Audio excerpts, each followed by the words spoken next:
Chapter 1. Welcome to Little Hazard. Whose work is it but your own to open your eyes? George MacDonald. Healthcare disasters don't just happen. They develop right before our eyes, unseen or ignored until it's too late. That's what happened in Austin, Indiana, and what's currently happening in communities all across America. In my case, idealism blinded me to the crisis already taking root in Austin when I opened my practice there in 2004, fresh out of medical training. A small town nestled among rolling hills and fertile farmlands, about 36 miles north of Louisville and 80 miles south of Indianapolis, Austin had been without a practicing physician since the mid-1970s.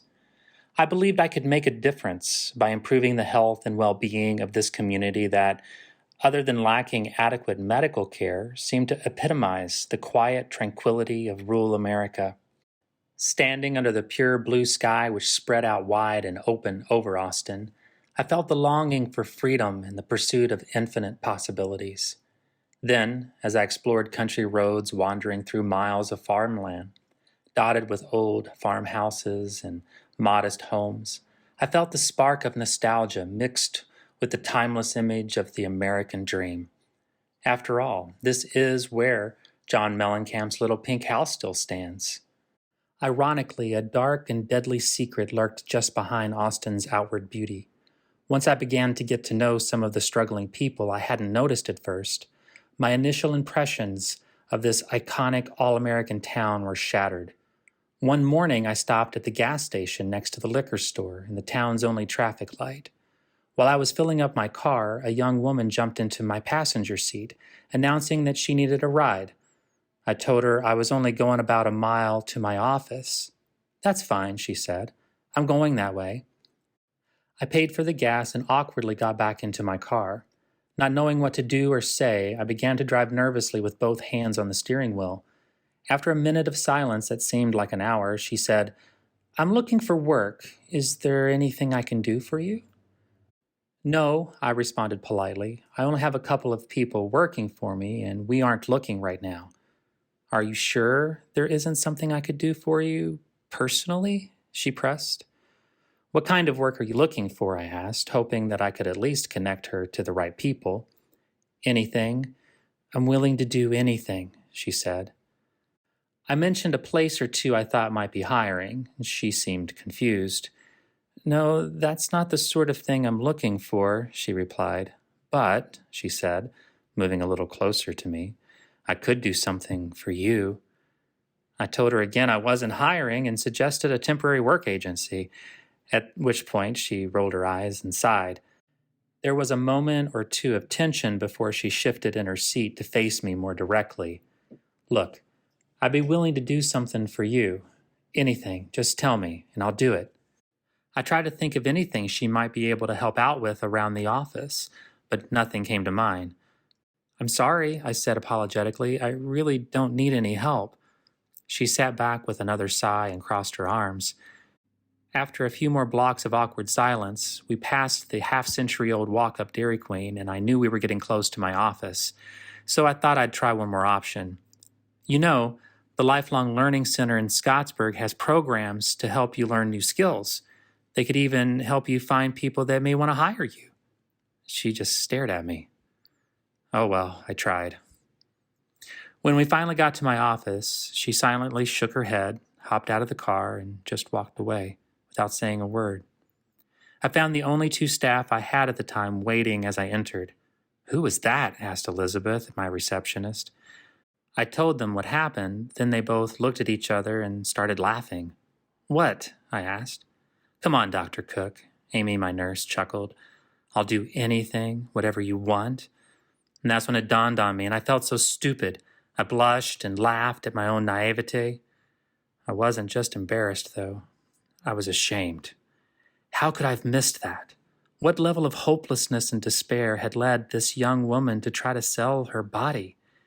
How many other people in Austin were so desperate that they were resorting to unimaginable means to get by for another day?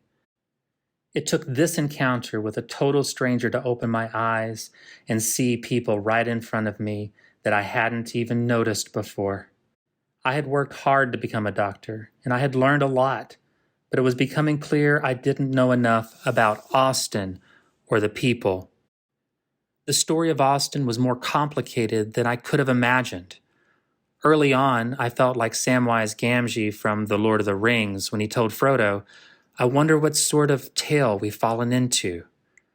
I didn't see it then, but my early encounters with people like this young woman were harbingers of a tsunami of suffering no one saw coming until the drug-fueled HIV catastrophe struck Austin in 2015, sending shockwaves throughout our nation. From the beginning, practicing medicine in Austin challenged my way of seeing the world and people. Some experiences were eye-opening, while others were jaw-dropping. Many of my first patients turned out to be as unforgettable as the woman who jumped into my car. Mr. Johnson was a 60-something man who checked in at the receptionist's window with his wife. My nurse took them to an exam room and came to get me. "I put Mr. Johnson in room 1, she said with a playful glint in her eye. "I think you should get in there and check him out. Apparently his wife shot him in the neck."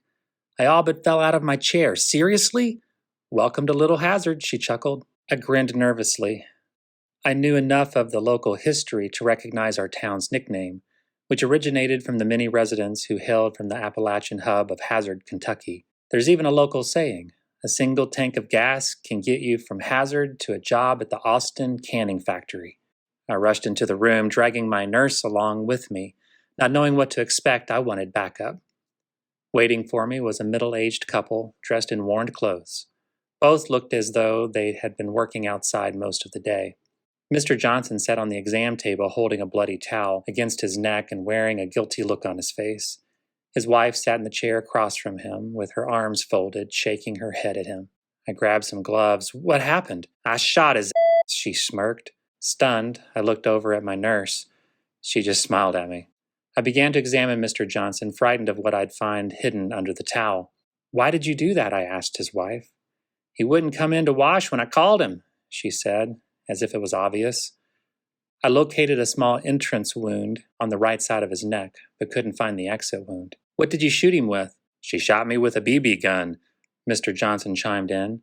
Oddly, he didn't seem angry, just annoyed and almost amused. I felt around until I found the BB under the skin on the left side of his neck. Somehow the BB had traveled all the way across his neck without hitting anything important. I asked him if he wanted me to take it out or if he wanted to go to the emergency department. "Heck," he said, laughing. "I would have cut it out myself, but figured you probably were bored over here and maybe wanted something to do." "You were right," I laughed too. As I got to work taking the BB out of his neck, they told me what had happened. Mr. Johnson was out back chopping wood when Mrs. Johnson opened the door and called him in for dinner. He told her he'd be there when he was done, so she got the BB gun, came back outside and hollered, "Mister, you better come inside right now or I'll shoot you." "I told her not to aim that thing at me," he said. And before I could finish the sentence, she went and pulled the trigger. That didn't bother me much, 'cause she can't normally hit the side of a barn. Of course, I ain't no barn neither. A few seconds later, I popped the BB out and dropped it into a small specimen jar. Then I gave it to them to keep on their mantle for a conversation piece. Little Hazard, or Austin, I was discovering, was quite a colorful place to practice medicine. Having grown up in southern Indiana, I knew the region felt more like Kentucky than the rest of the state, but nowhere is that more evident than in Austin. In fact, the first white child born in Louisville, William Harrod, became one of the original settlers of Austin during the early 1800s. He was born during the Revolutionary War when Louisville was considered the Western Front as the first and only settlement on the Ohio River. The end of the war secured new lands and opportunities north and west of Kentucky for American settlers to establish homesteads. Many of the families who later joined William Harrod's family in Austin started life hundreds of miles away in the mountains of Appalachia. During the early 20th century, they came to work for Morgan Packing Company, now Morgan Foods, one of the world's largest food processing plants. The town takes up just 2.5 square miles in the northernmost portion of Scott County, Indiana, just off Interstate 65. Surrounded by hundreds of acres of farmland and quiet neighborhoods, Austin's single-street downtown takes you past a few churches, the fire station, and City Hall, then over one of the oldest train tracks in the country to the town's only stoplight. The world's first train robbers, the Reno brothers, perpetrated one of their heists here in 1968, inspiring generations of outlaws like Jesse James, the Dalton Gang, and Butch Cassidy. This was the original Wild West. Just north of Main Street is a half-square mile of town representing one of the most forsaken places in the country. Family homes with well-kept yards sit in neighborhoods shared with dilapidated houses and ramshackled shacks with boarded-up windows, collapsed roofs, overgrown yards, and abandoned junk. Just across Highway 31 on the north side of town, Morgan Foods looms large over Austin's land, culture, and history. It was founded in 1899 as the Austin Canning Company by a group of local business people. Not long after starting operations, some of the original investors became discouraged, and J.S. Morgan, who had worked off his $500 investment debt by serving as the factory's first president, began buying up shares. His son I.C. Morgan took over to help when J.S. came down with typhoid in 1906. Once he recovered, they proved to be a potent father-son team, eventually buying the company's remaining shares and renaming it Morgan Packing Company. I.C. Morgan married William Harrod's great-granddaughter, Fern, uniting these two influential families. They had 3 children, including Ivan Harrod, Jack, Morgan, and by the beginning of World War II, Jack joined what became 3 generations of Morgan men working at the company. During the 2 World Wars, the Morgans contracted with the military to provide food to the troops. Operations expanded so quickly that it was hard for them to find enough laborers. However, when the Great Depression hit in the 1930s, millions of people began to flee Appalachia in search of jobs and greater opportunity, a migration known as the Hillbilly Highway. Morgan Packing was one of the stops along the way. Even more jobs became available during peak seasons. People flocked to Austin from across the region, arriving on foot, by bicycle, by bus, and even as stowaways in boxcars. By the mid-1930s, Morgan Packing employed about 2,000 people and even convinced American Can Company to open a plant next to its own building. During this prosperous time, I.C. Morgan built a dance hall and invested heavily in the town's development. He became known for his generosity and compassion for others.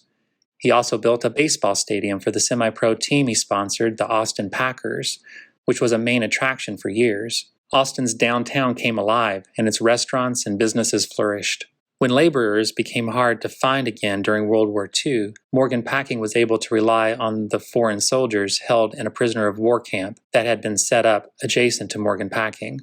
Following the war, Morgan Packing continued to do well, becoming one of the nation's largest condensed soup manufacturers, ranking among the top 3 with Campbell's. Then in the late 70s and early 80s, Austin began to suffer economic blows familiar with manufacturing-based cities and towns across Middle America. Businesses began downsizing and closing. The American Can factory beside Morgan Foods shut its doors in 1986 after 50 years in business. As I came to learn, industry wasn't the only thing to abandon the people of Austin. For the first 125 years of Austin's history, a local physician had always been available. That changed when Dr. Carl Bogardus retired in 1977, resulting in a lapse of medical care that lasted an entire generation. This ill-fated convergence of lost access to both health care and job opportunity bled into the 1980s and 1990s, when the people of Austin endured the worst economy in the state. Some people fled the town in search of better opportunities, while unemployment soared for those who remained. Deteriorating houses began to dot the streets as families couldn't afford to maintain their homes. By the time I arrived in 2004, Austin had become a town of 2 faces. The majority of the population was still comprised of working middle-class families living in well-kept residential neighborhoods nestled between Main Street and the surrounding corn and soybean fields. But a significant minority, including much of the north side, was marked by extreme poverty.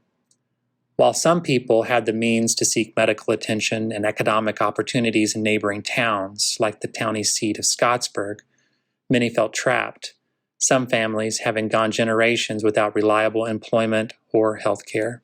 From that standpoint, Austin may not have been the best place to establish a new medical practice, but my idealistic optimism convinced me it was the perfect place to answer a calling I'd first felt at 15 and subsequently spent nearly 2 decades fighting for an opportunity to fulfill. Early on, the reality of Austin forced me to recognize people my limited worldview had hidden from me, but it would take years of heartache before I learned the difference between fighting for and surrendering to a calling that was bigger than myself.